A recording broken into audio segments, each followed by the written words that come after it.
up there. So 1975, I was working at the med school at the University of Missouri, and we were becoming more of a medical model, which I wasn't real happy with.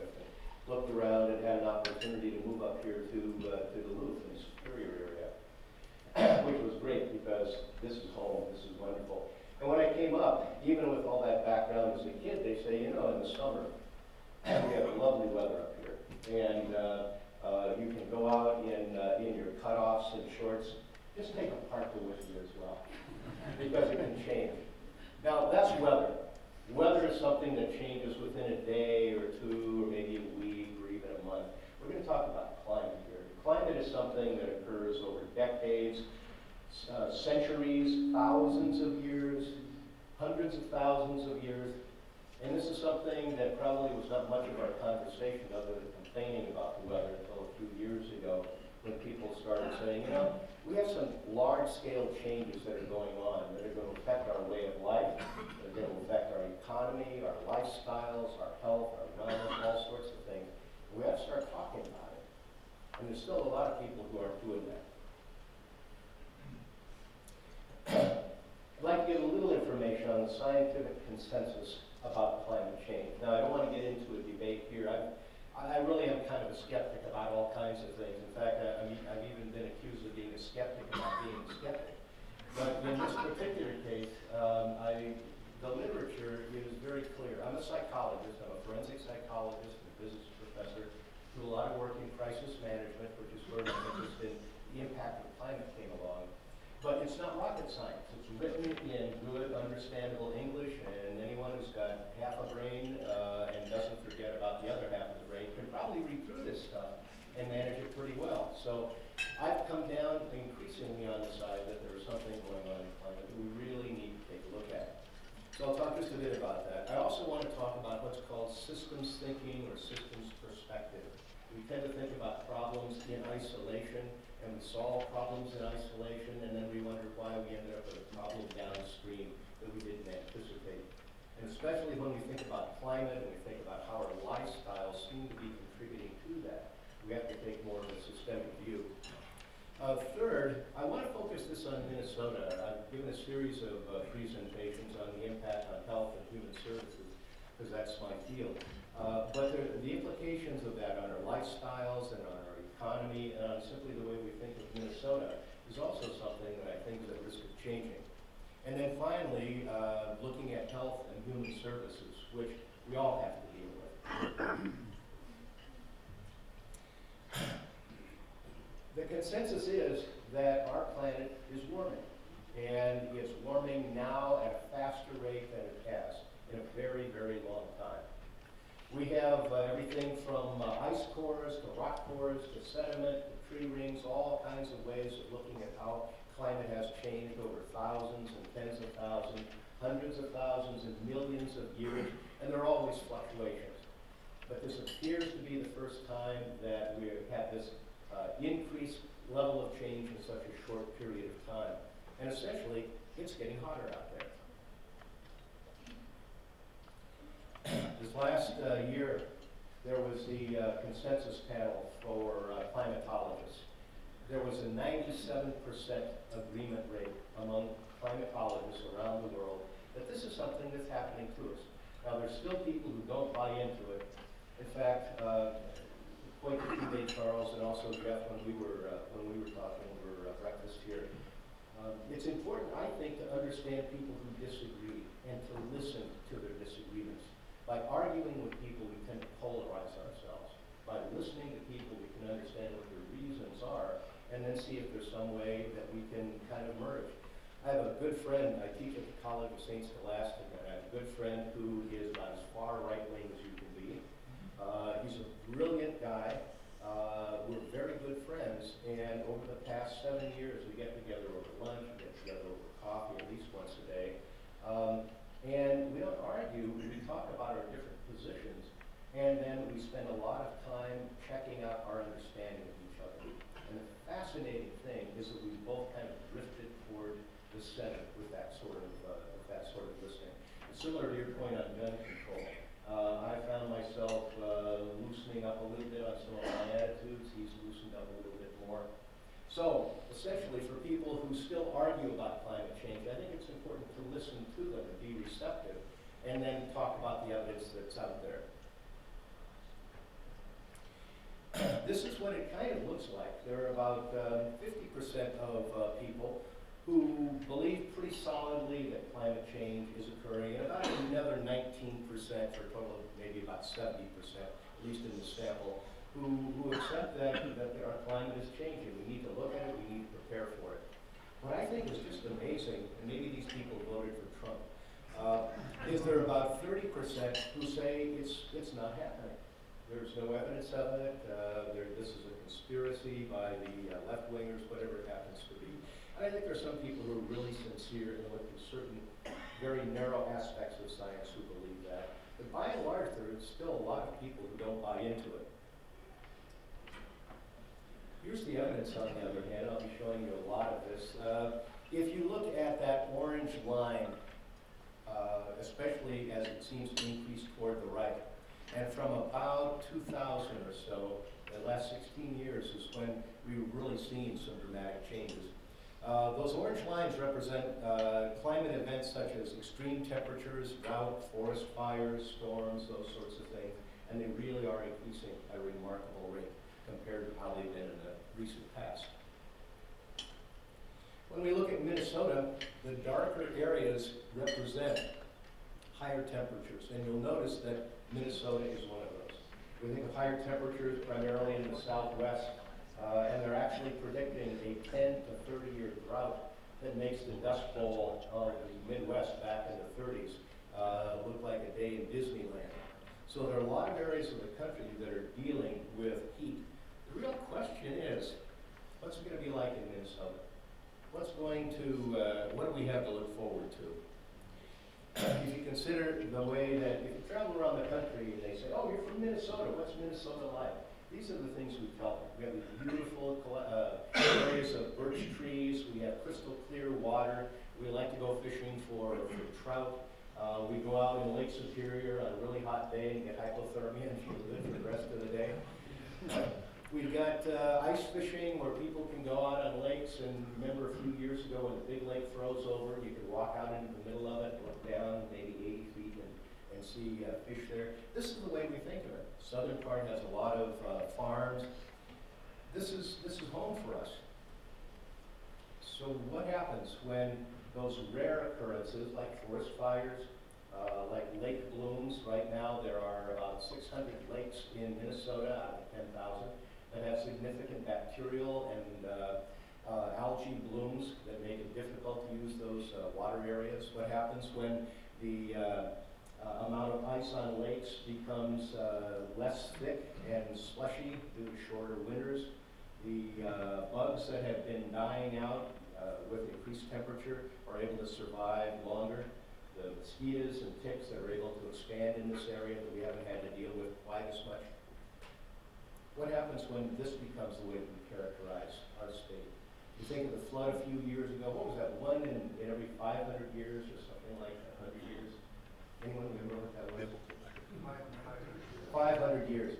What happens instead of once every 500 years is once every 100 years or 20 years?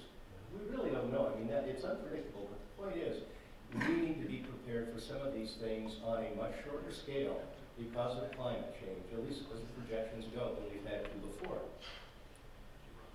I mentioned systems thinking before. We can get ourselves in an awful lot of trouble by thinking in terms just of silos. I have a lot of examples on that, but let me go through this one. We need to think about how things are connected. And much of the time we think about events being very linear, that if something increases maybe 1%, then that's going to increase the next thing to 1% and 1%. It's a nice, steady increase. With climate, you have a lot of feedback loops. It's a very dynamic system. And under these circumstances, you end up with very quickly amplifying changes. It becomes less stable, less predictable. In any case, what we need to think about is how one thing flows into another. In the upper left-hand corner, you have climate change, which with temperature rising is going to melt glaciers, going to melt ice caps, and you have a sea level rise. With that sea level rise, that goes up to the negative part on land, so it decreases the amount of land available. At the same time, it increases the soil salinity.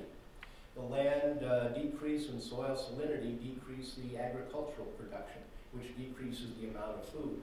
The limited amount of food and the limited amount of land often will force migration of people out of a particular area. When they're forced out of that area, you have an increase in population density. Typically, when you bring diverse people together who are kind of desperate and hungry, you also have more conflict. They tend to migrate out of the area, and that's largely what we've seen in many areas of the world. There are several articles out now that say that the problem we have in Syria is partly due to climate, because it was unsustainable for people to live where they typically would, and they came into the cities, which created a lot of difficulty. If you consider Bangladesh, which is a few feet above water level, when that rises or when you have a surge that comes in, where do 150 million people go? In India, they've actually taken, I think they started doing it before Trump was talking about it, but they're actually putting up a wall there to try to keep people from migrating in, because those numbers will destabilize any country that they go into. They're thinking ahead about that. My point here is we need to start looking downstream at some of the consequences we're creating. Now, the problem is, it's messy. It looks like a drop plate of spaghetti. In fact, this is one of the simpler system maps. A little overwhelming, and that's one of the reasons people don't think about it. But we can take it piece by piece and understand it more, and then connect those pieces. So, in thinking about this, there are a lot of ways to slice climate change. And I decided to go back to the old Greek approach of looking at the four elements, earth, air, fire, and water, and categorizing things that way. But when you look at the literature, there are a lot of different ways to represent it. Fire is really the biggie. That's the one that talks about the increase in temperature and heat and drought and so on. And according to climatologists, that is the strongest evidence we have so far. By the way, I should have mentioned at the beginning, I'll bet anything that there's some of you out there who have a lot more expertise than I do in these different areas. You were mentioning, Jeff, that water table is one of your areas of expertise. So if I comment on something that you'd like to add to, or if you'd like to disagree with, or if you have some other examples, please join in on it, all right? This is sort of a continuum. On the low end are looking at severe droughts. Those are expected. And there's good evidence for them, but not quite as strong as the idea that we're going to have heat waves. Well, what's the big deal with heat waves? If you remember Chicago a few years ago, a few hundred people died. Throughout Europe, 45,000 people were seriously ill and died. As I look around at all the folks with a little bit of gray in the hair, those of us who still have some hair, back in the 1950s, if you look at the extreme in weather, the extreme lows and the extreme highs, they were pretty well balanced, about 50-50. If you look at 2009, record highs were about 56% compared to 44 of the lows. 2010, 70%, 2011, 73%, 2012, 90%, and the trend seems to continue that we have a disproportionate number of warmer and hotter days, and it's probably going to continue. Doesn't mean we aren't going to have times that are very cold. Again, weather is the short-term piece. When we look at it over a much longer period of time, that's what we call climate. And when we look at this heat impact, it hits so many different aspects of our lives. I'd like to talk about a few of these. The urban heat island is when we have cities that hold that heat in and create a number of different complications. When people use their air conditioning and other ways to stay cool and refresh, that puts pressure on the power grid. We have people who are on a variety of medications that when they're in very hot temperatures, it modifies their body's reaction to the medication. Many people have sleep disorders when it's too hot out. Anxiety, depression, irritability, substance abuse, infectious diseases, heat stroke. There are a lot of things that are directly related to the amount of heat that humans can deal with. Let's take a look at this idea of a heat island. So you have all these lovely skyscrapers that are beautiful and create a beautiful skyline that are made out of steel and concrete, and they hold all that heat wonderfully. There's not much ventilation, so you can't blow it out. You end up with them holding in a lot of the pollutants, a lot of the car exhaust during the day. And when it does rain, it tends to run off with a lot of those collective pollutants into the nearby rivers and streams. I had to have those flames. Minneapolis is 17th in the top 20 cities that are heat islands. Close to home. And there's as much as a 7-degree temperature difference between city and the surrounding area. And if you run low on gas at home or electricity at home, you can go out and fry an egg on your car. Because under these kinds of temperatures, it can be as much as 50 to 90 degrees hotter than the air temperature on buildings and steel surfaces. The electricity increases up to 2% for every 1 degree increase in air temperature, and there's the demand on the heating and air conditioning and the electric grid. Now, the other thing is that the plant emissions put a lot more of those polluting materials that cause respiratory problems, that make your eyes itchy and runny, and add to the overall heat collection in those areas. Minnesota is heating up faster than many other states. You can see that on that first map where Minnesota was quite a bit red, about a 3-degree increase from 91 to 2012. And for those of us who are in the northern part of the state, that's where we're seeing more of that change.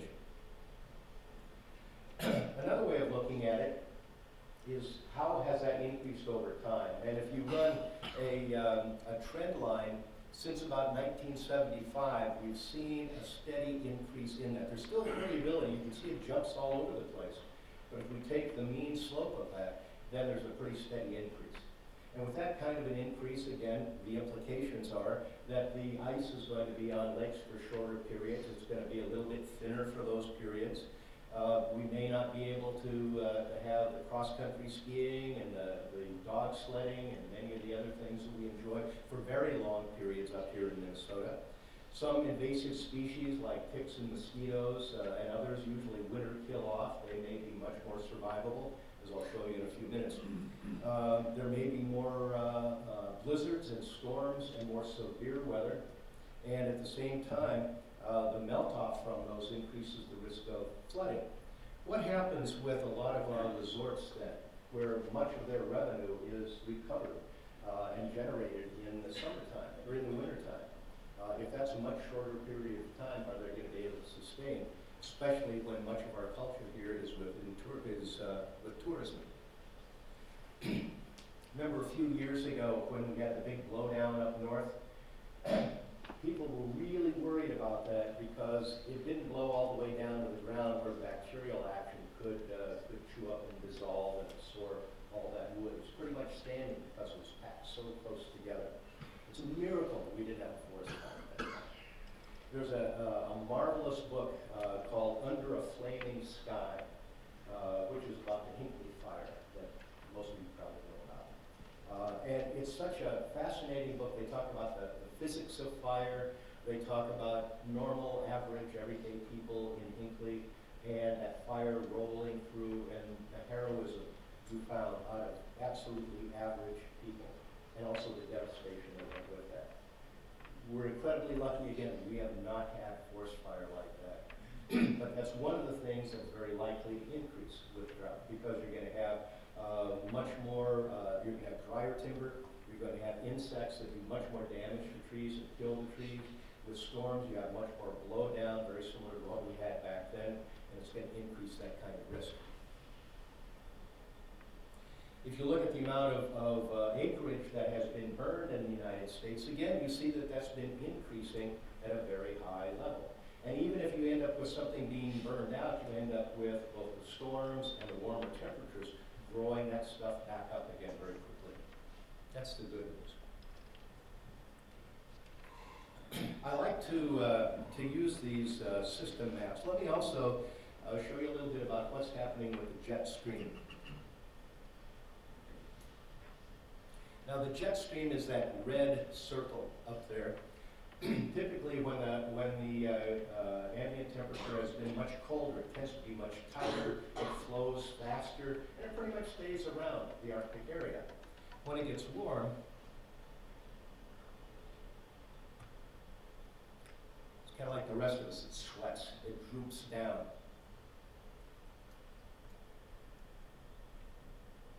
It doesn't stay in that tight circle. And so you end up with it kind of dripping down over the U.S. as far as Florida. And it hits all that warm temperature from the ocean. And that's where the storms and the tornadoes and the hurricanes and the other things come from. It's not staying up there, it's dripping down. And you can see that again and again on a lot of our nightly news reports. Let's take a look at Earth and agriculture. Projected impact of climate change across the globe shows a shifting of productive land moving north. We may look more like Iowa in a few years, for example, with savannas, with large open areas. We've already seen, for any of you who've lived up here for a long time, we've seen the birch line move from below Hinkley to above Hinkley. Even if you look in your yard, you find fewer birch now than there used to be decades ago. Boreal forests are at risk. Many of our trees are at risk with many of the invasive insects from further south. So the good news is we might have a lot more farmland up here. The bad news is that the United States provides food for people all over the world. And if we have lower production, we're probably going to have to take more care of ourselves. What happens when we're not able to export that to all these other countries who really need it? People do weird stuff when they get really hungry and really thirsty. Looking at the United States itself, these are projected drought areas. And again, they're projecting anywhere from 10 to as long as 30 years of drought in the Southwest. There are already tremendous conflicts about that. I'll show you a map of that in a moment. But if you think of all these folks who continue to go out to Arizona and California, and they start new businesses, and they buy expensive homes. If in fact it is unsustainable, what are you going to do with that? Who's going to buy your house? Who's going to buy your business?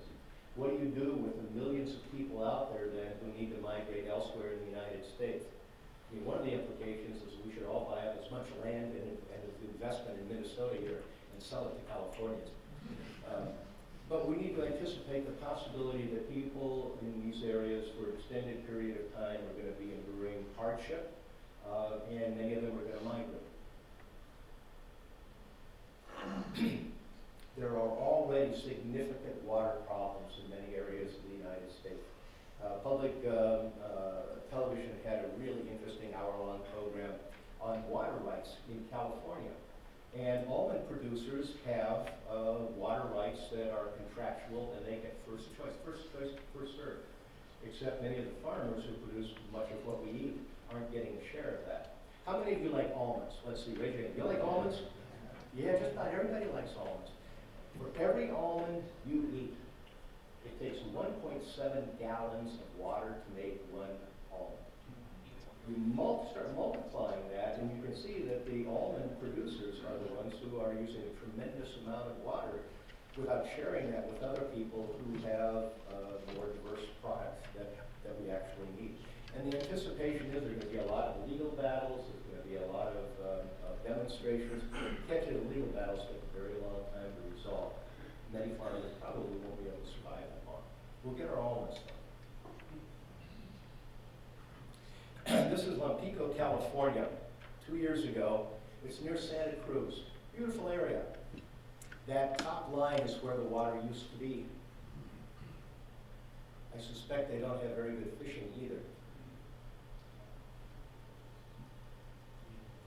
In Minnesota, let's come back home again. We're number one in turkey production. Even though Donald Trump isn't from Minnesota. We're third in soybeans, wheat, fourth in corn. And in 2012 and 14, there were a number of different disaster declarations. We have to be aware that even though we have beautiful land, even though we're very productive, there's still a lot of hardships here and disasters that are recognized. Projections are by 2050, we could have 20-some% decline in corn production. Now again, that's for Minnesota. A lot of other places do it. But think of how we contribute both to the United States and international markets with that. Other projections are, it's 2016 now, the next 14 years, they're suggesting that we will see absolutely clear evidence that we are in crisis conditions. By 2050, it's going to be much more obvious. By 2100, when most of us aren't going to be around, or our children and grandchildren will be, it'll be interesting to see. More like a science fiction movie, depending on what we do about that. Livestock losses are likely. Heavy rains will probably erode fields, damage city infrastructure, road infrastructure, and a lot of the money that probably needs to go to health and human services, and education, and other things will simply go to recover and maintain the damage that's been done. One that you've heard about, the Zika virus. That's simply one of many that potentially can move up here. Transmission routes seem to be by both people and mosquito. But here's the idea behind it. You end up with the heat and flooding and sea rise and extreme weather. And on the one hand, that's going to increase the expansion of insect pests because we don't have a winter kill. You end up with population migration of large numbers of people, some of whom may be infected with different conditions. I don't know if you heard, but one of the physicians who came down with Ebola in East Africa was cured. Except he was having some visual problems. His eyes changed from blue to brown. And they didn't know why, so they checked. And they found latent Ebola in his eyeball. So apparently, they weren't able to eradicate it. The question is, will that remain latent in his system? Will stress or something else then bring it forth? We just don't know. I don't want to get people scared about that, but the point is, we have a lot of things we don't quite understand about viruses. On that same subject, there was a comment about a guy who died the other day, and it was exactly the same thing with Ebola, and it was passed by someone else. So it is. In case you couldn't hear, another case where a person had latent Ebola and actually died from that. So there's a lot we don't know. And with many of these illnesses and diseases we've never had to deal with before, water contamination and bacterial and algae blooms, we simply have to find a way to adapt to that or find a way to change that. When you look at dengue fever, I don't know how familiar you are with dengue fever. It's also called break-bone fever, because that's what it feels like your bones are breaking. It hurts a lot. And many of the disorders we have a lot of aches and pains, and headaches, and other sorts of symptoms that are very uncomfortable to bear. It used to be in Southeast Asia. It came over in water in tires from Southeast Asia. And you can see now that it's very happy in the southeastern United States, something we really didn't have to deal with much before.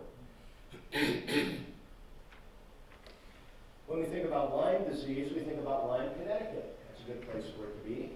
And then we started reading more about it in Wisconsin. And now that dark red area are tick-borne diseases with high risk in Minnesota. I went out yesterday, I was working on my trails and my driveway. When I came back in, my wife said, "Did you spray your legs?" And I said, "No." And she said, "You know, we've already had friends who've had some ticks already." And in fact, I think she was mentioning she talked with you. Did you find some ticks already? Yeah, deer tick on the jeans yesterday. So it's what we have to look forward to and to be careful about. I went through the literature. Oh, yes. I just was going to say that I'm a veterinarian. Yeah. And Lyme disease has become the most common infectious disease that we see. And the CDC just reported that there will be about 300,000 confirmed cases of Lyme in the United States this year. And that there used to be a vaccine available. It was taken off the market because of a variety of issues. But it's kind of interesting because when I talk to my physician about tick-borne diseases, most of his patients, I shouldn't say that, but a significant increase in his caseload is dealing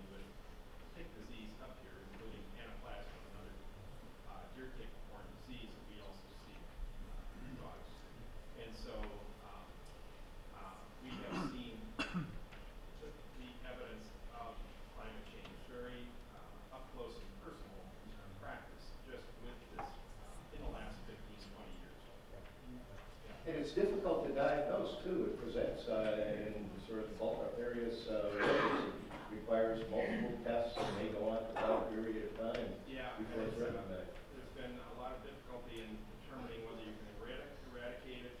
We're kind of lucky on the dog side because we do have a very simple, accurate test that hopefully could be used on the people side, but hasn't been. So, anyways, it is a difficulty. So if I were my dog collar, it would That's be the idea. We're trying to encourage everybody to buy local collars. I went through the literature primarily with the state health department and looked at their projections of different diseases. And this is what they list: mosquitoes and ticks. It's kind of a smorgasbord of different conditions that are very likely. I think my favorite one is chikungunya. Doesn't that sound like a really good curry dish?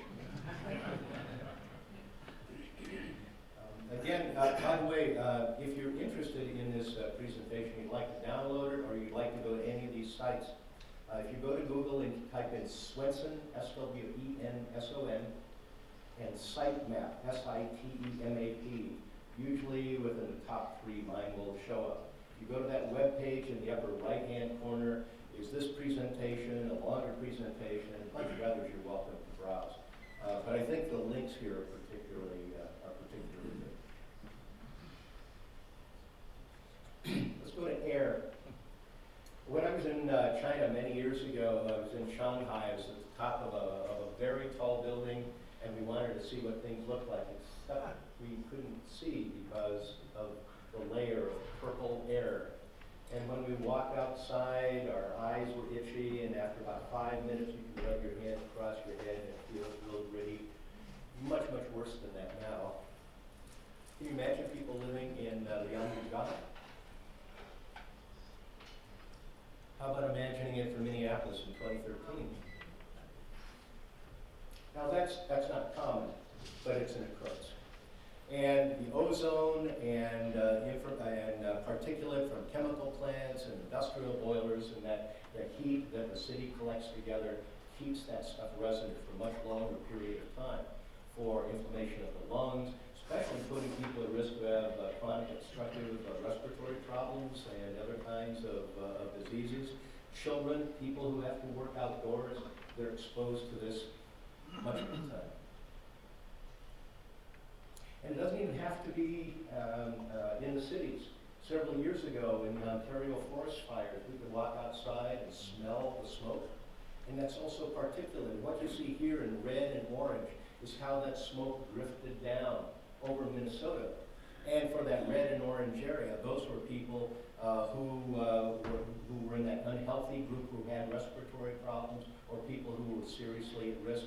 And just that much of that smoke affected them adversely.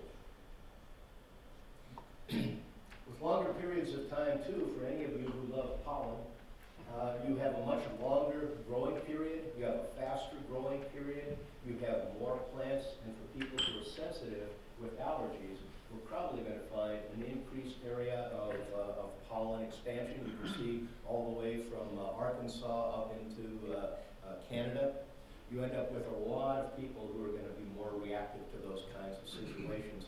And the result of it is people sometimes miss work, they spend more time at their doctor's offices, they don't feel very good.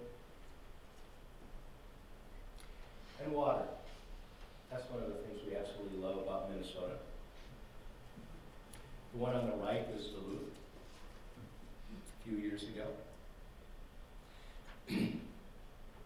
With the water temperature increasing, what we're finding is, or with the temperature of the earth increasing, we're finding a lot of melting of glaciers. Some of you in here, I'll bet, have traveled quite a bit. You've gone places where there are glaciers. You've probably walked on glaciers. I talked with a person at a conference this last week who said, you know, we took pictures of standing on glaciers, and now we have to walk 3 miles to find the end of that glacier. In other cases, it looks like the ice shelf in Antarctica is pretty stable, except now they found that it's being undermined. Same way with glaciers in Greenland, that they're being undermined from below. And there's increased risk of large sections of it simply sliding into the ocean. which will very rapidly change the water. And what you see here from 1880 to about 2020, what the projections are based on tide and satellite measurements. The line above and the line below show a standard deviation. The other one is and you see that's narrowing, by the way. It's much more exact, much more precise. Now again, what happens in Bangladesh when you end up with 150 million people who can't live there, whose land is solidified from the ocean coming in, where they simply can't sustain themselves? Where do they go? Well, we saw a little bit of that in Hurricane Katrina in this country. There's a map that I don't have as part of this presentation that shows it's like dropping an egg on the floor. It splatters all over. And when you look at the migration of people from Hurricane Katrina, they went all over the United States. What happens if you have a group of people who have some sort of a contagious disease, beginnings of a pandemic? All 24 hours, they're anywhere they want to be. And these population displacements are amazing. We've seen that on television. The flooding, storm, drought, land degradation, the estimation is 200 to 1 billion people will be displaced by 2050. Now again, these are projections, but any of those numbers are pretty upsetting. Where do those people go? How are they fed? How is their health care taken care of? What happens to youngsters and other vulnerable people in that population? And primarily it's the deltas and the populated coastal areas. 60 of the world's largest cities are on coastal areas that are very likely going to be affected. You know, New York has already put up those storm gates, but if you look at the harbor, it's like a big funnel that comes down, a huge surge. And that maybe is what it's going to take for us to be really serious about looking at weather. A huge surge is probably going to put the financial district underwater. Be interesting to see in an awful sort of way.